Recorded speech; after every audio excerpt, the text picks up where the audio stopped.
বোতলজাত সয়াবিন তেলের দাম বাড়ালো সরকার। একদিকে জ্বালানি তেলের দাম বৃদ্ধি, অন্যদিকে খাবার তেলের দাম বেড়ে গেল সরকারিভাবে।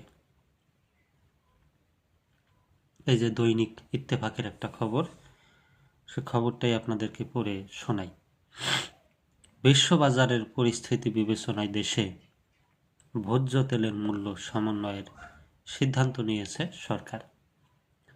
বাণিজ্যমন্ত্রী খন্দকার আব্দুল মুক্তাদির জানিয়েছেন, বোতলজাত ভোজ্য তেলের দাম প্রতি লিটারে 4 টাকা বাড়িয়ে 195 টাকা থেকে 199 টাকা করার সিদ্ধান্ত নেওয়া হয়েছে।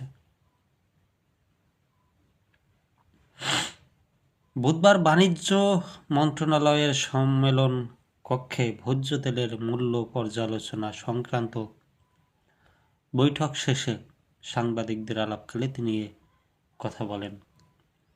মন্ত্রী জানান, বোতলজাত সয়াবিন তেলের নতুন দাম প্রতি লিটার 199 টাকা নির্ধারণ করা হয়েছে, আর 5 লিটারের বোতলজাত সয়াবিন তেলের দাম 1040 টাকা ও প্রতি লিটার খোলাতে সয়াবিন তেলের দাম 179 টাকা নির্ধারণ করা হয়েছে।